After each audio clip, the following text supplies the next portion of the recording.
हर घर में कुछ अजीब हो रहा था। लोग रातों रात बदल रहे थे और किसी को कुछ समझ नहीं आ रहा था। पूरा शहर जैसे किसी अनदेखी ताकत के कंट्रोल में चला गया था। लेकिन वो सिर्फ एक लड़की को ढूंढ रहे थे और वजह उसे खुद भी नहीं पता थी। हमारी कहानी शुरू होती है ब्रिन एडम्स से, जो एक छोटे से घर में बिल्कुल अकेली रहती है, अपने पड़ोसियों से दूर और अपनी ही दुनिया में खोई हुई। और वो एक टेलर है जो कपड़े सिलकर अपना गुजारा करती है। उसकी कोई फैमिली नहीं है, उसकी माँ की डेथ हो चुकी है और उसका कोई दोस्त भी नहीं है। ऊपर से पूरे कस्बे के लोग उसे पसंद नहीं करते और उससे दूरी बनाकर रखते हैं। लेकिन शुरू में हमें पता नहीं चलता कि ऐसा क्यों है। ब्रिन बुरी इंसान नहीं है, लेकिन उसके पास्ट में कुछ ऐसा हुआ है जिसे लेकर वो आज तक खुद को माफ नहीं कर पाई है और यही चीज उसे अंदर से तोड़ती रहती है। एक दिन सुबह हम उसे कुछ कपड़े ध्यान से पैक करते हुए देखते हैं, क्योंकि उसे पोस्ट ऑफिस में एक पार्सल भेजना है और अपने काम खत्म करके वो बाहर जाने की तैयारी करती है। घर से निकलने से पहले वो अपने घर में रखे एक छोटे शहर के मॉडल को देखने के लिए रुकती है, जो उसके लिए बहुत खास है क्योंकि इसे उसकी माँ ने बनाना शुरू किया था और अब ब्रिन उसे पूरा कर रही है। उस मॉडल में अभी भी कुछ छोटे हिस्से बाकी हैं, लेकिन वो उसे बड़े प्यार से बना रही है, जैसे अपनी माँ की यादों को संभाल रही हो। जैसे ही वो बाहर अपने लॉन में आती है, उसे जमीन पर एक अजीब सा गोल निशान दिखता है जो बिल्कुल नॉर्मल नहीं लगता और उसे थोड़ा अजीब भी लगता है, क्योंकि वो अपने घर को लेकर काफी केयरफुल रहती है। लेकिन उसे पहले ही देर हो रही होती है, इसलिए वो इस पर ज्यादा ध्यान नहीं देती। जल्दी से पौधों को पानी देती है और अपनी कार लेकर शहर के लिए निकल जाती है। शहर पहुंचते ही साफ दिखता है कि लोग उसके साथ कैसा बिहेव करते हैं। कोई उससे नजर नहीं मिलाता, कोई बात नहीं करता और सब उसे अजीब नजरों से देखते हैं। ब्रिन भी किसी से बात करने की कोशिश नहीं करती और अपनी ही दुनिया में रहती है। लेकिन एक जगह वो रुकती है और एक लड़के से बात करने की कोशिश करती है जिसे वो सीक्रेटली पसंद करती है। लेकिन वो लड़का उसे पूरी तरह इग्नोर कर देता है और ये चीज ब्रिन को अंदर से बहुत हर्ट करती है, जिसके बाद वो चुपचाप आगे बढ़ जाती है। पोस्ट ऑफिस का काम खत्म करने के बाद वो अपनी माँ की कब्र पर जाती है और यहीं से साफ हो जाता है कि उसे शहर आना पसंद नहीं है, क्योंकि यहाँ कोई उसका अपना नहीं है। जब वो अपनी कार की तरफ लौट रही होती है तो उसकी नजर कस्बे के मुखिया और उसकी वाइफ पर पड़ती है और उन्हें देखकर वो तुरंत छिप जाती है ताकि वो उसे देख न सके। ये देखकर लगता है कि इन लोगों से उसका कोई गहरा कनेक्शन है जिससे वो बचना चाहती है। घर आकर वो अपनी बचपन की दोस्त मॉड को एक लेटर लिखती है जिसमें वो आज उसके पेरेंट्स को देखने की बात करती है और यहीं से पता चलता है कि वही मुखिया और उसकी वाइफ मॉड के पेरेंट्स हैं। ब्रिन अक्सर मॉड को लेटर्स लिखती है लेकिन कभी भेजती नहीं, जैसे वो सिर्फ अपने दिल का बोझ हल्का करने के लिए ऐसा करती हो। फिर हमें पता चलता है कि मॉड अब जिंदा नहीं है। उसकी डेथ 10 साल पहले हो चुकी है और ब्रिन खुद को उसकी मौत का जिम्मेदार मानती है। यही गिल्ट उसे आज तक खा रहा है और उसने खुद को कभी माफ नहीं किया और शायद यही रीजन है कि पूरा शहर उससे नफरत करता है। बाद में ब्रिन अपने गार्डन में बैठी होती है, तभी एक डिलीवरी ट्रक आता है जिसका वो काफी टाइम से इंतजार कर रही थी और उसमें उसके मॉडल का आखिरी हिस्सा होता है, एक छोटा स्कूल बिल्डिंग। जैसे ही वो उसे जोड़कर अपना मॉडल पूरा करती है, वो खुशी से झूम उठती है, नाचती है और ड्रिंक लेकर सेलिब्रेट करती है, जैसे उसकी जिंदगी में पहली बार कुछ अच्छा हुआ हो। लेकिन जैसे ही उसे मॉड की याद आती है, उसकी खुशी तुरंत खत्म हो जाती है और वो फिर से उदास हो जाती है और अपने लेटर में भी लिखती है कि वो आज तक उसे भूल नहीं पाई,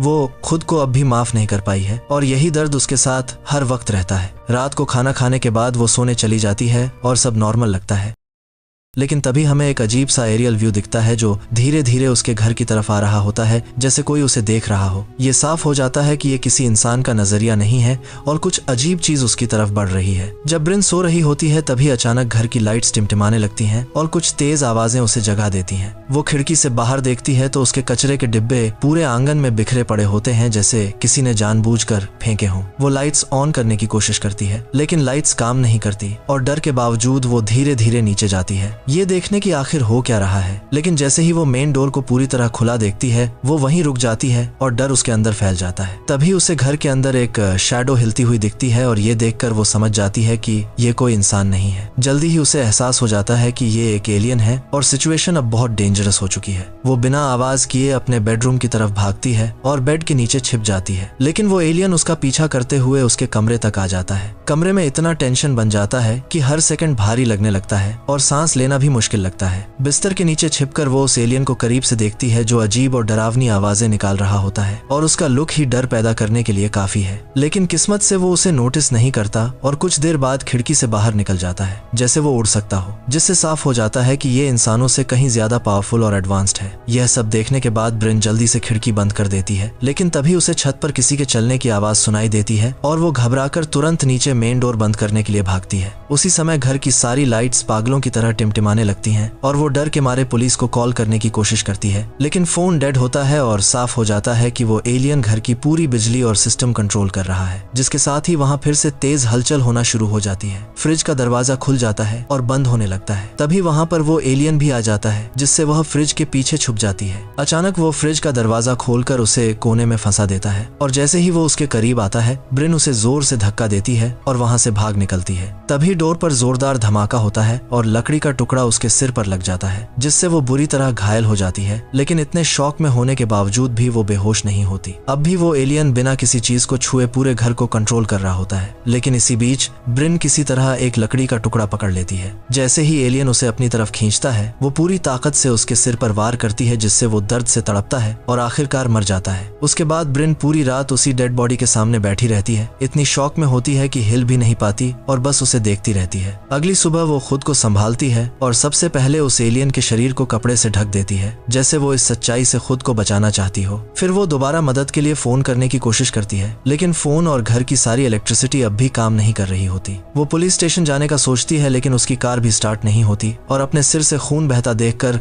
वो पहले खुद को साफ करने का फैसला करती है। तैयार होने के बाद वो टूटे हुए मेन डोर के सामने एक सोफा लगा देती है ताकि थोड़ी सिक्योरिटी मिल सके। हालांकि उसे खुद पता होता है कि ये ज्यादा काम नहीं आएगा। इसके बाद वो साइकिल उठाती है और शहर की तरफ निकल पड़ती है, जहां पहुंचते ही उसे हर तरफ तबाही का मंजर देखने को मिलता है। जिस लड़के को वो पसंद करती थी, उसका घर भी डैमेज हो चुका होता है और रास्ते में उसे कई जगह वही अजीब गोल निशान दिखाई देते हैं जो उसने अपने घर के लॉन में देखे थे। इन निशानों से साफ पता चलता है कि जहां जहां ये मार्क्स हैं वहां एलियंस उतरे थे, लेकिन असली सवाल अब भी वही था कि वो इंसानों से चाहते क्या है। खैर, अब वो शहर में आती है और वहां पर लोग उसको हमेशा की ही तरह वैसे ही अजीब नजर से देख रहे थे। तभी वो पुलिस स्टेशन में जाती है तो वहां पर उसे मॉड के पेरेंट्स मिलते हैं, जिनसे वो कुछ बात बोलने वाली होती है, लेकिन उससे पहले ही मॉड की माँ उस पर थूक कर गुस्से में वहां से चली जाती है। इससे साफ पता चलता है कि वो उससे कितनी नफरत करते हैं और ब्रिन को समझ आ जाता है कि यहाँ उसे कोई मदद नहीं मिलने वाली। वो चुपचाप वहां से निकल जाती है और अब पूरी तरह अकेली और टूट चुकी होती है, जैसे उसके पास अब कोई रास्ता नहीं बचा हो। तभी वो शहर छोड़ने का फैसला करती है और उसे एक बस दिखाई देती है जो शहर से बाहर जा रही होती है और वो उस बस में बैठ जाती है। खैर, अब वो आराम से बैठी हुई थी, क्योंकि वो सोच रही थी कि शहर से बाहर निकलकर वो बच जाएगी,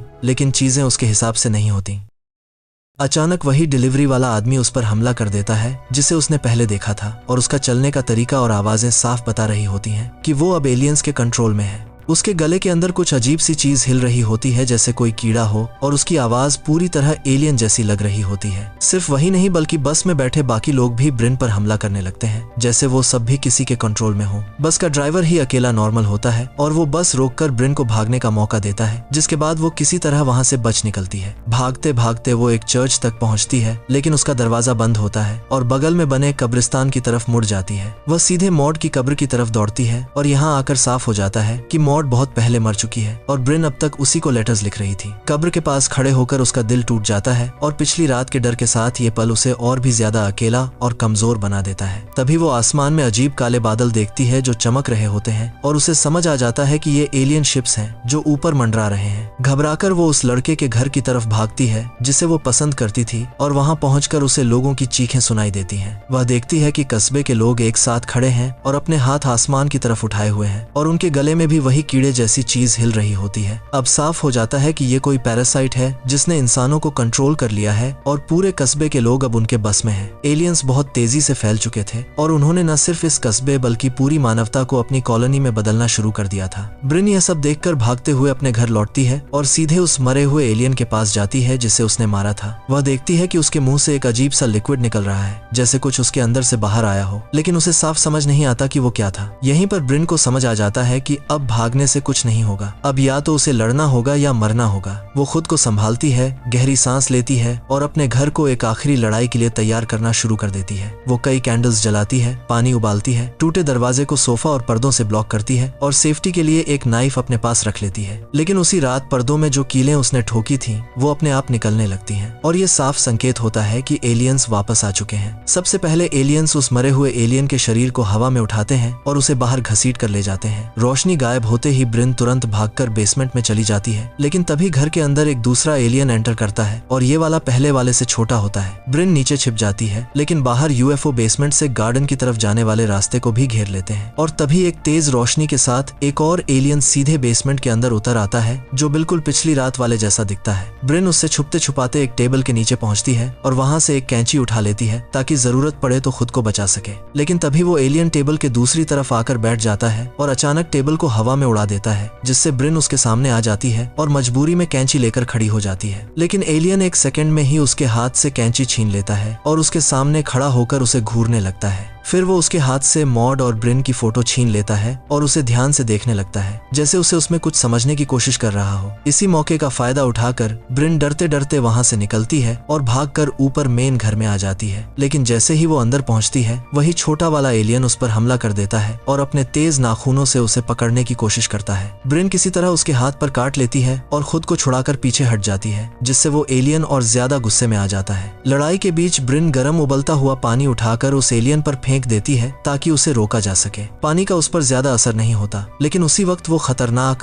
रोशनी लगभग ब्रिन को पकड़ ही लेती है। उस रोशनी में इतनी ताकत होती है कि ब्रिन के हाथ में जो फ्राई पैन होता है वो उसी में कुचल जाता है, जैसे कोई चीज उसे दबा रही हो। जैसे ही वो रोशनी गायब होती है, वो एलियन अचानक एक अजीब सी पोजीशन में बैठ जाता है और पूरी तरह शांत हो जाता है। ऐसा लगता है जैसे वो किसी और से कांटेक्ट बना रहा हो। और इसी बीच ब्रिन मौका देखकर भागती है और जाकर बाथरूम के अंदर खुद को बंद कर लेती है, लेकिन एलियन दरवाजा तोड़ना शुरू कर देता है और जब वो खिड़की से भागने की कोशिश करती है तो वो उसे पैरों से पकड़ लेता है। ब्रिन पूरी ताकत से पलटवार करती है, झाड़ू से उसे मारती है और फिर टूटी हुई छड़ी से उसके कंधे पर वार करके उसे दीवार से चिपका देती है, लेकिन फिर भी वो साला जरा सा एलियन मरता ही नहीं है और फाइनली वो कबर्ड के डोर से उसकी फील्डिंग सेट कर देती है और यह साफ हो जाता है कि ये एलियंस बेहद ताकतवर हैं। शायद इसी वजह से उन्हें इंसानों के शरीर की जरूरत होती है, लेकिन ब्रिन अभी भी सेफ नहीं होती क्योंकि एक और एलियन एक इंसान के साथ आता है जो उसके कंट्रोल में होता है। वो आदमी ब्रिन को पकड़ लेता है और उसे घसीट कर बाहर ले जाता है और ब्रिन पूरी कोशिश करती है छूटने की, लेकिन सफल नहीं हो पाती। फिर वो एलियन ऊपर मौजूद स्पेसशिप को सिग्नल देता है और ब्रिन पर एक तेज लाइट बीम गिरती है, जिससे साफ हो जाता है कि वो उसे अपने साथ ले जाना चाहते हैं क्योंकि वो उनके लिए खतरा बन चुकी है। कंट्रोल्ड आदमी उसे उस बीम की तरफ खींचता है, लेकिन ब्रिन उसे लात मारकर दूर कर देती है और वो खुद उस रोशनी में खिंच जाता है। क्योंकि वो बीम ब्रिन के लिए थी, इसलिए एलियंस उसे वापस नीचे गिरा देते हैं, जिससे साफ हो जाता है कि वो सिर्फ ब्रिन को पकड़ना चाहते हैं। अब एक बड़ा सा एलियन आगे आता है और ब्रिन को पकड़ने की कोशिश करता है, जिससे बचने के लिए वो अपनी कार की तरफ भागती है, लेकिन एलियन पहले ही वहां पहुंच चुका होता है। एलियन छत पे बुरी तरीके से दहाड़ता है, जिससे ब्रिन के कान ही फट जाते हैं, पर छत से नीचे उतरते हुए वो एलियन फिसल के गिर जाता है और सच में यह सीन बहुत ज्यादा फनी था। एलियन जैसे जैसे अब खड़ा होकर उसकी तरफ बढ़ता है, ब्रायन एलियन को किसी तरीके से अपनी गाड़ी में फंसा देती है और वो दिमाग लगाकर गाड़ी में आग लगा देती है, जिससे वो बड़ा वाला एलियन भी जलकर बुरी तरीके से मारा जाता है। ब्रिन फाइनली चैन की सांस लेके वापस घर में जाने लगती है,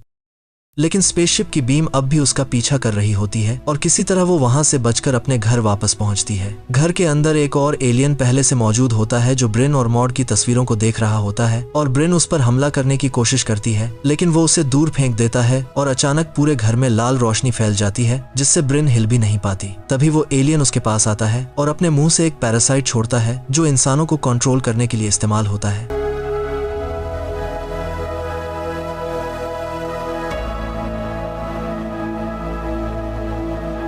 और वो रेंगते हुए ब्रिन के मुंह में घुस जाता है। इसके बाद ब्रिन जमीन पर गिर जाती है और खुद को एक नॉर्मल शांत घर में पाती है, जहां सब कुछ ठीक लग रहा होता है, जैसे कुछ हुआ ही ना हो। वो नीचे जाती है और देखती है कि मॉड वहां खड़ी है और खुश होकर उससे माफी मांगती है, लेकिन तभी उसे याद आता है कि मॉड तो मर चुकी है। उसे समझ आ जाता है कि ये सब एक इल्यूजन है जो पैरासाइट उसके दिमाग पर कंट्रोल करने के लिए बना रहा है। ब्रिन हार नहीं मानती और अपने गले में उंगलियां डालकर उस पैरासाइट को बाहर खींच लेती है, जिससे वो उसके कंट्रोल से पूरी तरह बाहर आ जाती है। जैसे ही वो उसे बाहर फेंकती है, वो तुरंत रियलिटी में लौट आती है और पैरासाइट को दूर फेंक देती है, लेकिन तभी ऊपर से एक रोशनी उस पर पड़ती है और कुछ ही सेकंड में वो पैरासाइट एक नए शरीर में बदल जाता है जो बिल्कुल ब्रिन जैसा दिखता है। ये एलियंस पैरासाइट्स की मदद से इंसानों के क्लोन्स बना रहे थे, जिनमें उनकी सारी यादें भी होती हैं। ब्रिन का क्लोन उस पर चाकू से हमला करता है, लेकिन वो किसी तरह चाकू छीनकर उसे मार देती है। हालांकि अब वो खुद भी बुरी तरह घायल हो चुकी होती है। भागने का कोई रास्ता नहीं बचता और उसे आखिरकार स्पेसशिप में खींच लिया जाता है, जहां कई एलियंस उसे घेर लेते हैं। एक एलियन उसकी फोरहेड को छूता है और उसकी सारी यादें पढ़ने लगता है और यहीं से सच्चाई सामने आती है। बचपन में ब्रिन और मॉड के बीच झगड़ा हुआ था और गुस्से में ब्रिन ने उसके सिर पर पत्थर मार दिया था, जिससे उसकी वहीं मौत हो गई थी। तब से ब्रिन खुद को कभी माफ नहीं कर पाई और लगातार उसे लेटर्स लिखती रही, माफी मांगती रही, लेकिन गिल्ट से बाहर नहीं निकल पाई। एलियंस उसकी सारी यादें और दर्द देखकर समझ जाते हैं कि वो अंदर से कितनी टूटी हुई है और उसे कंट्रोल करने के बजाय उसे छोड़ने का फैसला करते हैं। वो उसे बिना नुकसान पहुंचाए वापस पृथ्वी पर छोड़ देते हैं और इसके बाद ब्रिन आखिरकार खुद को माफ कर देती है।